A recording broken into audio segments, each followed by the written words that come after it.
Number one, we have to realize as Muslims that today there are 5.211 million Palestinians, of which more than 2 million are in the Gaza Strip.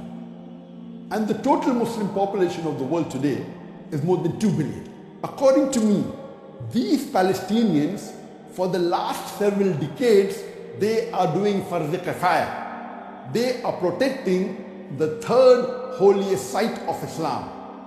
They are protecting the Masjid al-Aqsa. What they are doing is farz kifaya. It's the duty of every Muslim. If they were not there, it would have been our duty to protect it. So what they are doing is they are risking their life. The Palestinians, they are doing farz kifaya on behalf of the Muslim Ummah. Today the Muslim Ummah are more than 25% of the world population. There are more than 7.8 billion human beings in the world today, of which more than 2 billion are Muslims. More than 25% are Muslims. And it is a shame that all the Muslims, more than 25% of the world population put together, we cannot protect Masjid al-Aqsa.